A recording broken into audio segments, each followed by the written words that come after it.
ಸಮಬಲದ ಹೋರಾಟ ಸಾಗ್ತಾ ಇದೆ ಚನ್ನಪಟ್ಟಣದಲ್ಲಿ. ಸಮಬಲದ ಹೋರಾಟ ಸಾಗ್ತಾ ಇರುವಂಥದ್ದು ಚನ್ನಪಟ್ಟಣದಲ್ಲಿ ಬಹಳ ಜಿದ್ದಾಜಿದ್ದಿನಿಂದ ಕೂಡಿದೆ. ಇಲ್ಲಿಯ ಮತ ಎಣಿಕೆ ಕಾರ್ಯದಲ್ಲೂ ಕೂಡ ಈಗಾಗಲೇ ರಿಸಲ್ಟ್ ಅಪ್ಡೇಟ್ಸ್ ಅನ್ನು ಕೂಡ ನಾನು ನಿಮಗೆ ನೀಡ್ತಾ ಹೋಗ್ತೀವಿ. 25,000 ಮತಗಳು ಈ ರೀತಿಯಾದಂತಹ ಒಂದು ಅಪ್ಡೇಟ್ ಸಿಗ್ತಾ ಇರುವಂಥದ್ದು. ಇದರ ಸ್ಪಷ್ಟತೆ ಇನ್ನೊಂದು ಸ್ವಲ್ಪ ಹೊತ್ತಿನಲ್ಲಿ ನಾವು ನಿಮಗೆ ನೀಡ್ತಾ ಹೋಗ್ತೀವಿ. ಯಾರ್ಯಾರು ಎಷ್ಟೆಷ್ಟು ಮತಗಳನ್ನು ಗಳಿಸಿದ್ದಾರೆ ಅನ್ನೋದರ ಬಗೆಗಿನ ಅಪ್ಡೇಟ್ಸನ್ನು ಕೂಡ ನಿಮಗೆ ನೀಡ್ತಾ ಹೋಗ್ತೀನಿ. ಭಾಳ ಜಿದ್ದಾಜಿದ್ದಿನಿಂದ ಅಂತೂ ಕೂಡಿರುವಂಥದ್ದು ಅಂಚೆ ಮತಗಳ ಮೂಲಕವಾಗಿ ತಲಾ 25 ಮತಗಳು. ಓಕೆ, 25 ಮತಗಳನ್ನು ಚನ್ನಪಟ್ಟಣದಲ್ಲಿ ಸಮಬಲದಲ್ಲಿ ನಡೀತಾ ಇರುವಂಥದ್ದು. 25 ಮತಗಳು ಅಂಚೆ ಮತಗಳ ಮೂಲಕವಾಗಿ ಸಿಕ್ಕಿದೆ ಅನ್ನುವಂಥದ್ದು. ಅಂದರೆ ಎರಡೂ ಕಡೆಗಳು ಕೂಡ ಸೇಮ್ ಟು ಸೇಮ್ 25 ಮತಗಳು ಅಲ್ಲಿ ಸಿಕ್ಕಿರುವಂಥದ್ದು. ಅಂಚೆ ಮತಗಳಲ್ಲಿ 50 ಮತಗಳಲ್ಲಿ 25 ಈ ಕಡೆಗೆ 25 ಆ ಕಡೆಗೆ ಅನ್ನುವಂಥ ರೀತಿಯಲ್ಲಿ ಮತಗಳು ಬಂದಿದ್ದಾವೆ ಅಂತೇಳಿ ಸಮಬಲದ ಹೋರಾಟ ಸಾಗ್ತಾ ಇದೆ. ಇದು ನಿಜಕ್ಕೂ ಕೂಡ ಬಹಳ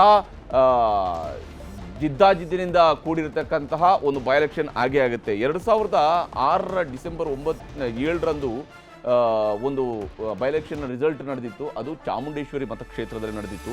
ಅಲ್ಲಿ ಕೇವಲ 257 ಮತಗಳ ಅಂತರದಲ್ಲಿ ಗೆಲುವನ್ನು ದಾಖಲಿಸಿಕೊಂಡಿದ್ದು ಈಗಿನ ಮುಖ್ಯಮಂತ್ರಿ ಆಗಿರುವ ಸಿದ್ದರಾಮಯ್ಯನವರು ಆಗ ಕಾಂಗ್ರೆಸ್ನಿಂದ ಮೊದಲ ಬಾರಿಗೆ ಸ್ಪರ್ಧಿಸಿದಾಗ. ಆಗ ಹೇಗೆ ಚುನಾವಣೆಯ ಫಲಿತಾಂಶದ ಕುತೂಹಲ ಕಡೆಯ ರೌಂಡ್ನ ಕಡೆಯ ಬೂತ್ವರೆಗೂ ನಡೀತು, ಅದೇ ಸ್ವರೂಪದಲ್ಲಿ ಈ ಬಾರಿ ಚನ್ನಪಟ್ಟಣದ ನಿರೀಕ್ಷೆ ಇದ್ದೇ ಇದೆ. ಗೊತ್ತಿಲ್ಲ, ಅದು ದೊಡ್ಡ ಅಂತರವೂ ಕೂಡ ಆಗಲೂಬಹುದು. ಹೇಳೋದಕ್ಕೆ ಇದೇ ಸ್ವರೂಪದಲ್ಲೇ ಹೋಗುತ್ತೆ ಅಂತ ಹೇಳೋದಕ್ಕೂ ಸಾಧ್ಯ ಇಲ್ಲ. ಯಾಕಂದರೆ ಕೆಲವೊಂದು ಬಾರಿ ಎಷ್ಟೇ ಸಮಬಲದ ಹೋರಾಟ ಇದ್ದರೂ ಕೂಡ ಅಂತಿಮವಾಗಿ ವೋಟ್ ಕನ್ವರ್ಟ್ ಆಗುವಂತಹ ರೀತಿಯಲ್ಲಿ ಇಲ್ಲ ಇವರ ಪರವಾಗಿ ನಿಂತಿರುವಂತಹ ವಿಚಾರಗಳು ಬಂದಾಗ ಜನ ಮಾತನಾಡುವಂತಹ ಸ್ವರೂಪಗಳನ್ನು ಆಧಾರವಾಗಿಟ್ಕೊಂಡೇ ನಾವು ಎಲ್ಲ ಅನಾಲಿಸಿಸನ್ನು ಮಾಡ್ತಾ ಇರ್ತೀವಿ. ಆದರೆ ಅಂತಿಮವಾಗಿ ಏನಾಗಿದೆ ಚನ್ನಪಟ್ಟಣ ಅನ್ನೋಂಥನ್ನು ನೋಡಬೇಕಿದೆ. ಶಿಗ್ಗಾವಿಯಲ್ಲಿ ಸದ್ಯಕ್ಕೆ ಭರತ್ ಬೊಮ್ಮಾಯಿಯವರು ಮುನ್ನಡೆಯನ್ನು ಕಾಯ್ದುಕೊಂಡಿದ್ದಾರೆ. ಶಿಗ್ಗಾವಿಯಲ್ಲಿ ಭರತ್ ಬೊಮ್ಮಾಯಿಯವರು ಮುನ್ನಡೆಯನ್ನು ಕಾಯ್ದುಕೊಂಡಿರುವಂಥದ್ದು.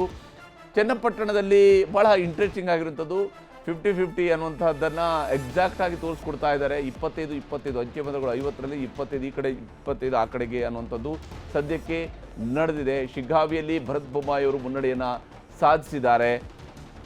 ಇನ್ಫ್ಯಾಕ್ಟ್ ಚನ್ನಪಟ್ಟಣದಲ್ಲಿ ಅಭ್ಯರ್ಥಿಗಳಿಗೆ ರಾಜಕೀಯ ನಾಯಕರಿಗೆ ಎಷ್ಟು ಕುತೂಹಲ ಇದೆ ಯಾರು ವಿನ್ ಆಗ್ತಾರೆ ಅಂತ, ಅಷ್ಟೇ ತುಂಬಾ ಜನ ಬೆಟ್ಟಿಂಗ್ ಕಟ್ಬಿಡಿದಾರಲ್ಲ, ಸೊ ಅವರಿಗೆ ಇವಾಗ ಟೆನ್ಷನ್ ಆಗ್ತಿರುತ್ತೆ. ಈ ತರ ಕುರಿ ಕೋಳಿಗಳ ಭವಿಷ್ಯ ಕೂಡ ನಿರ್ಧಾರ ಆಗುತ್ತೆ. ಇವತ್ತು ಯಾರ ಮನೆಗೆ ಹೋಗ್ಬೇಕು, ಯಾರ ಮನೆ ಬರಬೇಕು ಅನ್ನೋಂಥದ್ದು ಇವತ್ತಲ್ಲಿ ನಿರ್ಧಾರ ಆಗುತ್ತೆ.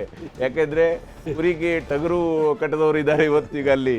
ಆ ರೀತಿಯಾದೊಂದು ಪರಿಸ್ಥಿತಿ ಬಹುಶಃ ಯಾವ ಮತ್ತು ಬಹಳ ಇಂಟ್ರೆಸ್ಟಿಂಗ್ ಇದ್ದಂತು ಶರ್ಮಿತಾ, ಈ ಚುನಾವಣೆಯಲ್ಲಿ ಮತದಾನದ ಮಾರನೇ ದಿವಸ ಯಾವುದೇ ಅಭ್ಯರ್ಥಿ ತಾನು ಸೋಲ್ತೀನಿ ಅಂತ ಹೇಳಕ್ಕೆ ಚಾನ್ಸೇ ಇರೋದಿಲ್ಲ, ಅಥವಾ ಸೋಲಿನ ಮುನ್ಸೂಚನೆ ಕೊಡೋದಕ್ಕೆ. ಹಾಗೆ ಮುನ್ಸೂಚನೆ ಕೊಡ್ತಿದ್ದಾರೆ ಅಂತ ಹೇಳಿದ್ರೆ ಅದರ ಅರ್ಥ ಅದು ಬೆಟ್ಟಿಂಗ್ಗೆ ಸಂಬಂಧಪಟ್ಟಂಗೆ ಏನೋ ಒಂದು ನಡೀತಾ ಇದೆ ತಂತ್ರಗಾರಿಕೆ ಅನ್ನುವಂಥದ್ದೇ ಅರ್ಥ ಆಗುತ್ತೆ ಹೊರತು ಬೇರೇನಾಗೋದಿಲ್ಲ.